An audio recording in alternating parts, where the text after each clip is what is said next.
So basically what it means, string in C programming. We have already learned about the character data type. We have already learned about the character array also. So suppose if we are talking about the string, string is nothing but it is a collection of characters. String क्या होता है? It is a collection of character. For example, suppose if I say name, so name is not a single character. Name is not a single character. Name is a collection of character. It means that किसी का नाम अगर बोलता हूं मैं, suppose if I said Ram, so Ram is having three characters, RAM, Ram. We cannot say the name of a particular person is a single character. A किसी का नाम नहीं होगा, B किसी का नाम नहीं होगा. It is a collection of character. So if we are going to define a string, so string are defined as array of character.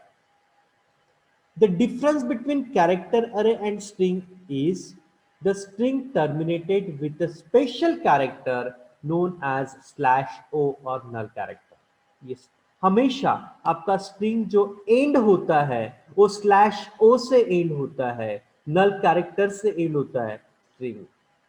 Okay, for example, if I said Nagpur Institute of Technology, it is a complete string, Nagpur Institute of Technology. So after completion of this string, the string will be completed with a special symbol or a special character known as /o, or we can say sometimes we can say /0 also. Okay, so इसी को हम लोग null character भी बोलते हैं. क्या बोलते हैं? null character. Okay, so string in C, हम लोग C में string कैसे declare करते हैं? How we are going to declare the string? For example, here we have written character is a data type. After that, string का मैंने str, the string name is str. You can give any name to the string, a b c d p q r. string का नाम कुछ भी हो सकता है, जैसे वेरिएबल का नाम होता है वैसे स्ट्रिंग का नाम कुछ भी हो सकता है. और हमने कैरेक्टर का अरे बनाया हुआ है, ये अरे का नाम है str. एक अरे का नाम है बिकॉज इसके सामने दो ब्रैकेट्स लगे हुए हैं. ब्रैकेट्स में आपने कुछ पास नहीं किया हुआ है. You can pass the value also, so that value indicate the size of the array. Suppose if you have written character str in a bracket 10, that means str is the array of character having size is 10. That means कितने bite of memory location होगा, reserve होगा? 10 bite of memory location आपका reserve होगा. It will reserve a 10 byte of memory location. Okay, so that means suppose if you are working on the string, for that you need to declare the array of character. And how you can say this is a string actually? What is the difference between character and a string? Character represent a single alphabets only, but string is a collection of alphabets, so the collection of character.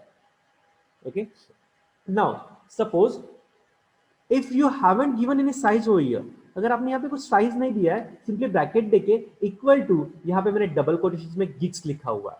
Double quotations में क्या लिखा हुआ है? Gigs. So gigs is a string. Gigs is a string which is stored into the array known as str. str नाम का जो अरे बनाया हुआ है उसमें आपका कौन सा स्ट्रिंग स्टोर होगा? गिग्स, जैसे यहाँ पे दिखाया हुआ है. सपोज एक आपका अरे बना हुआ है 0 1 2 3 4, ठीक है. यहाँ पे फिर आखिरी में क्या स्टोर हो जाएगा? आखिरी में /o स्टोर हो जाएगा. क्या स्टोर होगा? Slash. It indicates the end of the string. ठीक है. सो ये क्या इंडिकेट करता है? ये आपका नल कैरेक्टर इंडिकेट करता है. जहां पे ये नल कैरेक्टर आता है वहां पे आपको ये समझना है कि यहाँ पे आपका स्ट्रिंग एंड हो चुका है, वाइंड अप हो चुका है, टर्मिनेट हो चुका है. Okay, so you can assign the size to the particular string. That means when you are declaring the character array, you have to give the size. Okay, if you are not giving the size, so you have to directly initialize the string. अगर आपने size नहीं दिया है तो आपको directly string को initialise करना है. दैट मींस यहाँ पे जितने नंबर ऑफ कैरेक्टर्स हो गए, जैसे यहाँ पे कैरेक्टर्स कितने? 1 2 3 4 and 5, GEEKS 5 characters and last में /o आएगा. That means we are having the 6 characters. So the size of this particular array is 6. ये array का साइज कितना हो जाएगा? बाय डिफॉल्ट 6 हो जाएगा, बिकॉज अगर मैं नल कैरेक्टर को कंसीडर करता हूँ. ठीक है. सो G will be on the particular address. G का एड्रेस कुछ रहेगा, E का एड्रेस कुछ रहेगा, E का एड्रेस कुछ रहेगा, देन K का एड्रेस रहेगा, देन S का एड्रेस रहेगा, देन /o का एड्रेस रहेगा. जैसे ही आपका /o एनकाउंटर्ड होता है, इट मींस दैट आपका यहाँ पे स्ट्रिंग टर्मिनेट हुआ है.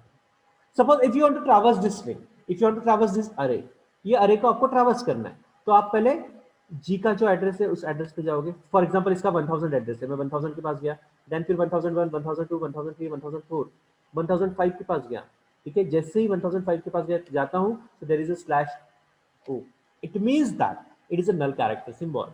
ये नल कैरेक्टर जहां पे आपका स्ट्रिंग एंड हो चुका है, ठीक है। Now how to declare a string, declaration of string कैसे होता है? तो declaring a string is a simple as declaring a one dimensional array of character. जैसे आप वन डायमेंशनल कैरेक्टर अरे आप बनाते हो, वैसे ही आप स्ट्रिंग को डिक्लेयर करते हैं। कैसे डिक्लेयर करना होता है? Just give a data type name. Data type name क्या रहेगा? डेटा टाइप नेम हमेशा कैरेक्टर रहेगा। क्या रहेगा? कैरेक्टर रहेगा। यहाँ पे आप स्ट्रिंग का नाम देते हो, that string name can be anything, ठीक है, A B C D P Q R S T R S T R one S T R two, कुछ भी दे सकते हैं। After that there is a size, यानी आपका स्ट्रिंग का साइज कितना है। Suppose if I have written 50, the size of this particular string is 50। Okay, now in the above syntax, str name is the name given to the string variable and size is used to define the length of the string। ये size क्या define करता है? ये size आपके string का length define करता है। ये साइज आपके स्ट्रिंग का लेंथ डिफाइन करता है। After that please keep in mind there is an extra terminating character which is a null character, जो आप स्लैश ओ बोलते हो या फिर स्लैश जीरो बोलते हो, ठीक है। So it is a null character, ठीक है, it call it as a null character which indicates where your string is end. जहां पे आपका स्लैश ओ मिल जाता है, so it indicates here that particular on that particular point or on that particular address your string is terminated। it used to indicate the termination of the string which differs string from a normal character array, ठीक है। so normal character is array is different and the string is different, so slash zero or slash o, or we can say it is a null character, indicates the end of the string। now how you are going to initialize the string। string को initialize कैसे किया जाता है, ठीक है। so for example, suppose in this first example what written character str of दो brackets दे दिए, स्क्वायर ब्रैकेट्स दे दिए, equal to gigs for gigs। what written? gigs for gigs। यहाँ पे अपने साइज नहीं दिया हुआ है। there are different ways, two to three different ways to initialize the string। the very first thing is, suppose आपने कैरेक्टर का string str नाम का एक अरे बनाया हुआ है जिसमें आपने इसको साइज पास नहीं किया, डायरेक्टली आपने उसको इनिशियलाइज कर दिया gigs for gigs। ऐसा एक एग्जांपल लीजिएगा, ठीक है। सो आपने ये जो स्ट्रिंग है, ये स्ट्रिंग आपने किसको दे दिया? ये स्ट्रिंग आपने आपके str नाम की जो स्ट्रिंग है उसको दे दिया, यानी ये वाले स्ट्रिंग को दे दिया। तो ये स्ट्रिंग का साइज कितना हो गया? Count the number of character, 1 2 3 4 5 6 7 8 9 10 11 12 13 और लास्ट का स्लैश शो, दैट मींस 14। सो यहाँ पे कितने कैरेक्टर रहेंगे? 14 कैरेक्टर रहेंगे। कितने रहेंगे? 14 कैरेक्टर रहेंगे including the null character. Okay, now see, आपने सेकंड एग्जांपल में लिखा character STR of 50, that means आपने साइज फिक्स करके रख दिया 50, 50 के अबव नहीं जाएगा, ठीक है। The size of this particular string is 50, 50 से कम हो सकता है लेकिन 50 के बियॉन्ड नहीं जाएगा, ठीक है। सो गिग्स फॉर गिग्स, ये कितने 13 कैरेक्टर्स है, एक मिला के दैट मींस नल कैरेक्टर मिला के 14 हो जाएगा। सो साइज इज 50, ठीक है। भले ही आपने 50 का साइज दिया हुआ है लेकिन आपके नंबर ऑफ कैरेक्टर्स कितने आ रहे हैं? 15 आ रहे हैं including the slash o. Got the point, ठीक है, जिसको हम लोग स्लैश जीरो बोलते हैं, ठीक है। So after that character STR, ठीक है। सो हमेशा स्ट्रिंग हम लोग डबल कोटेशंस पे देते हैं, ठीक है। चाहे तो आप कैरेक्टर डेट में स्ट्रिंग इस तरीके से भी इनिशियलाइज कर सकते हैं, कैरेक्टर स्ट्रिंग ब्रैकेट दे दिया इक्वल टू एक single in inverted comma, that means single inverted comma में हमने, जैसे हम लोग सिंगल कैरेक्टर्स को डिफाइन करते हैं, इनिशियलाइज करते हैं, उस तरीके से भी हम लोग कर सकते हैं। जी कॉमा ई के एस ऐसा देके लास्ट में हमने स्लैश ओ दे दिया, स्लैश जीरो दे दिया, ठीक है। इट मींस दैट चाहे तो आप डबल कोटेशंस में पूरा स्ट्रिंग लिख दो, चाहे तो आप पूरा ये जो स्ट्रिंग है, ठीक है, आप एक सिंगल कोट में एक सिंगल कैरेक्टर दे दो, ठीक है। After that the next one is the same as कि अभी आपने कैरेक्टर str14 दिया हुआ है, that means the size is 14, so you have to give the 14 characters including your slash o slash 0। okay, got the point? So these are the different ways to initialize the string। आप size देके भी आपकी string को store कर सकते हैं, without size, जैसे यहाँ पे पहले इसमें आपने साइज नहीं दिया लेकिन आपने डायरेक्ट स्ट्रिंग दे दिया है, ठीक है, वैसे भी आप कर सकते हैं। आप स्ट्रिंग के साथ जैसे हम लोग कैरेक्टर्स को सिंगल इन्वर्टेड कॉमा में देते हैं, उस तरीके से भी आप लोग पर्टिकुलर स्ट्रिंग को पास ऑन कर सकते हैं। So likewise, we are going to initialize the string. Okay. Now the different functions we are going to use in the string. So we are having the string.h header file, string.h library file, in which there are different types of functions are available. ठीक है, जो inbuilt functions हमारे पास already available है, जो functions हम लोग string के operations के लिए यूज करते हैं. We are having the certain types of functions which are already available in string.h file. So very first function is strcpy. The very first function is strcpy. So strcpy, it is a function which is used to copy the string, which is used to copy the string into the another string. एक string को दूसरे string में copy करना है. ठीक है, for example एक s1 नाम का स्ट्रिंग है आपके पास, एक s1 नाम का वेरिएबल और एक s2 नाम का वेरिएबल, दो स्ट्रिंग आपके पास है, एक s1 नाम से और एक s2 नाम से. ठीक है, सो सपोज फॉर एग्जांपल ये s2 नाम का जो स्ट्रिंग है, strcpy क्या करता है, copies the string s2 into string 1. यानी ये जो आपका टारगेट स्ट्रिंग है, ये आपके सोर्स में क्या होता है, कॉपी होगा. दैट मींस s2 नाम का जो स्ट्रिंग है वो s1 में कॉपी होगा. फॉर एग्जांपल s2 में आपने स्टोर करके रखा nit, आपने लिखा strcpy s1 s2. ठीक है, मान के चलते कि s1 आपका ब्लैंक है, s1 में कुछ आपने डाला नहीं है. ठीक है, और आपने आपके पास s2 में क्या है, s2 में आपके पास nit लिखा हुआ है.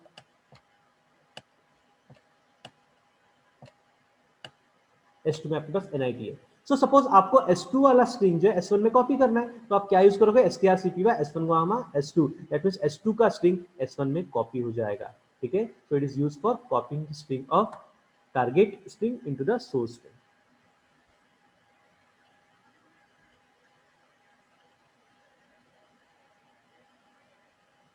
It will copies the, that is source क्या आपका S2 है, टारगेट क्या है S1 है, सो S2 का स्ट्रिंग आपका S1 में कॉपी हो जाएगा. ठीक है, after that the next function is strcat function, string concatenate. strcat string concatenate, यानी दो स्ट्रिंग को मुझे कंबाइन करना है, कॉन्कैटिनेट करना है. For that we have to use the string concatenate function, that is strcat function in bracket s1 comma s2. What it will do, it will concatenate string s2 onto the end of string s1.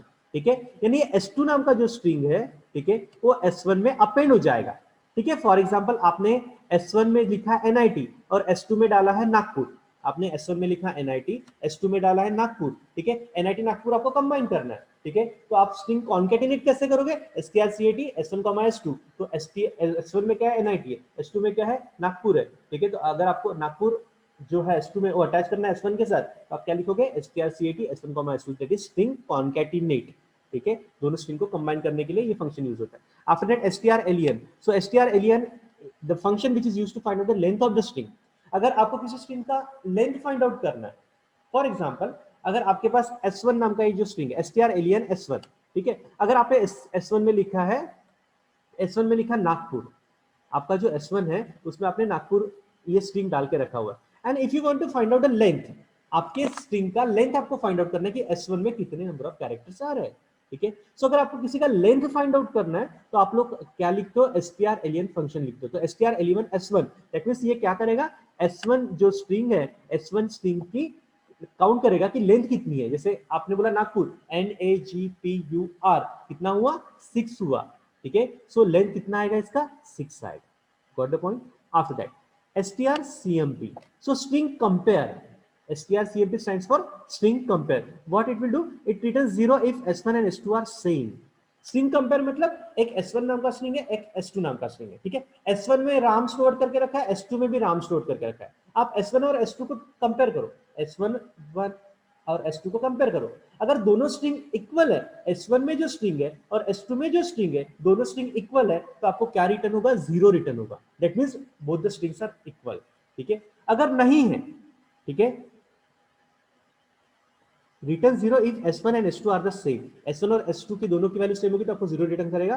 ठीक है, अगर less than 0, if s1 is less than 0 है, if s1 is less than s2 है, ठीक है, या फिर greater than 0 है, so it will return some other values. The next function is strchr function. ठीक है, सो बेसिकली strchr फंक्शन क्या करता है, there are two arguments with the strchr.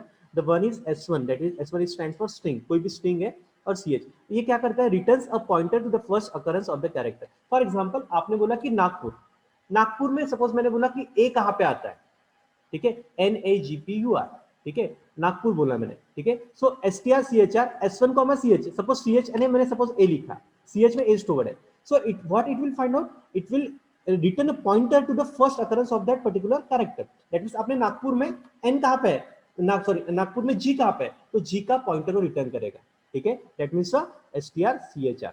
After that str that means str यानी क्या होता है कि particular string, that means particular string आपके, that is s2 string जो है, it returns a pointer to the first occurrence of s2 in the string s1। For example आपने लिखा है यहाँ पे s1 कॉमा s2, s1 में कुछ स्ट्रिंग है और s2 में कुछ स्ट्रिंग है, तो आपका जो s2 का जो स्ट्रिंग है ये s1 में कहाँ अपीयर्ड हो रहा है, ठीक है। सपोज कोई भी स्ट्रिंग हो, फॉर एग्जाम्पल मैंने लिखा NIT नागपुर, ठीक है, S1 में NIT नागपुर है और S2 में नागपुर लिखा हुआ है, S1 में NIT नागपुर है और S2 में नागपुर लिखा हुआ है। सो S2 नागपुर कहाँ लिखा है, S2 में लिखा हुआ है, तो S2 जो स्ट्रिंग है S1 में कहाँ अपीयर कर रहा है, वो पॉइंटर उस पर्टिकुलर स्ट्रिंग का पॉइंटर वहां पे रिटर्न करेगा। So it returns a pointer to the first occurrence of the string S2 in the string S1। S2 का जो डेटा S1 में कहाँ अपीयर कर रहा है उसका वो क्या करता है, एड्रेस रिटर्न करता है, ठीक है। So str, so str, it is a function which is having the two arguments s1 and s2, which is having the two argument of a string type। so s1 comma s2, तो ये क्या करेगा, ये s2 नाम का जो string है वो s1 में कहाँ प्रेजेंट है, जहां पे भी प्रेजेंट होगा उसका पॉइंटर, दैट मींस उसका एड्रेस को रिटर्न करेगा। That means it returns a pointer to the first occurrence of string s2 in the string s1, ठीक है। दैट मींस s2 नाम का जो स्ट्रिंग है, s2 के अंदर जो भी डेटा होगा, फॉर एग्जांपल जो कुछ भी स्ट्रिंग आपको फाइंड आउट करना है, तो s2 का जो स्ट्रिंग है वो s1 में कहाँ प्रेजेंट है वो चेक करेगा और जहाँ पे वो प्रेजेंट है उस पर्टिकुलर लोकेशन का एड्रेस वो रिटर्न करेगा, ठीक है। Now we will see the examples, we'll see a simple program, okay। So we have written the simple program over here, include stdio.h, include string.h, then after that integer में what we have written, character str1 value, okay। the str1 हमने एक string declare किया हुआ है, ठीक है, str1 एक string declare किया हुआ है, as well as इनिशियलाइज भी किया हुआ है। what we have written, hello, okay. So str1 में हेलो है, str2 में क्या है, वर्ल्ड लिखा हुआ है, हेलो वर्ल्ड, वर्ल्ड लिखा हुआ है। str3 में कुछ लिखा है क्या, नहीं, str3 ब्लैंक छोड़ दिया है, ठीक है। और एक इंटीजर एलियन नाम का फंक्शन लिखा है, लेंथ नाम का फंक्शन दिया हुआ, लेंथ नाम का वेरिएबल दिया, सॉरी, ठीक है।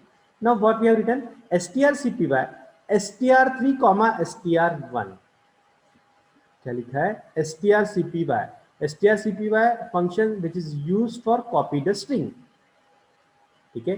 सो ये क्या करता है, कॉपी करता है, कॉपी क्या करेगा, ठीक है, ये कॉपी क्या करेगा, str1 को कॉपी करेगा str3 में, ठीक है। दैट मीन्स ये पर्टिकुलर फंक्शन जब एग्जीक्यूट होगा तो क्या होगा, str1 का डेटा str3 में जाएगा, str1 में क्या है, हेलो है, ये किस में जाएगा, str3 में, तो str3 में अभी क्या चले गया, हेलो चले गया।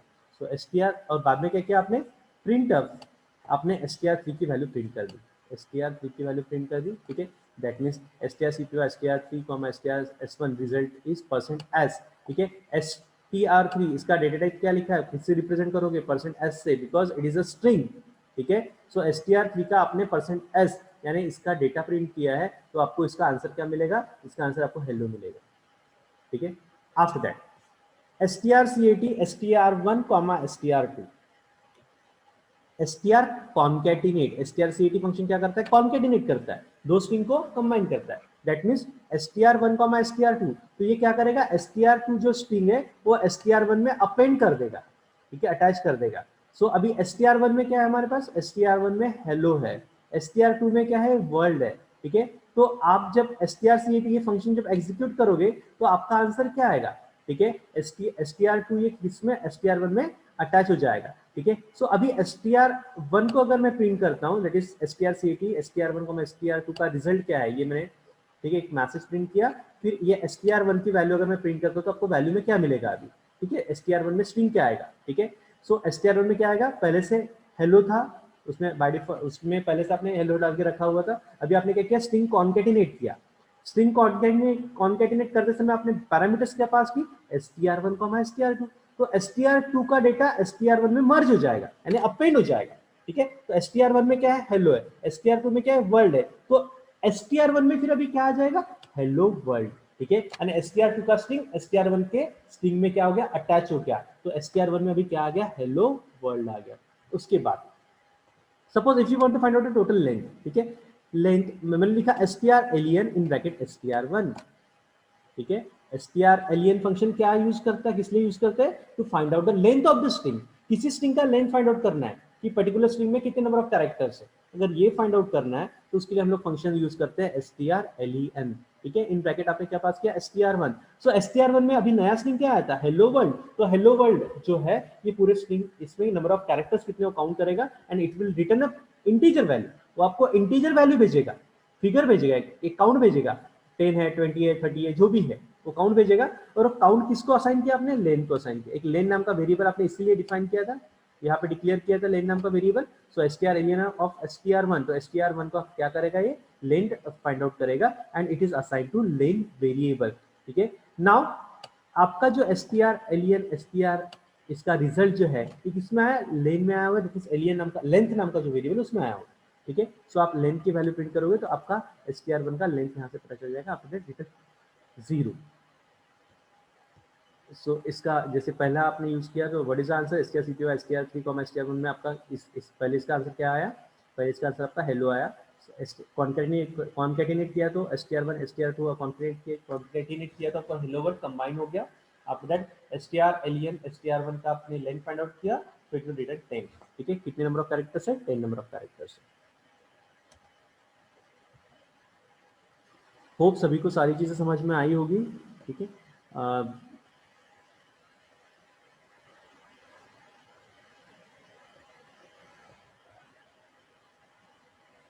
So everyone got the concept of stream.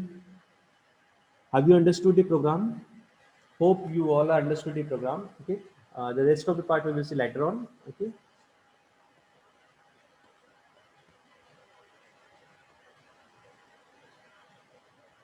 So thank you one and all. Thank you.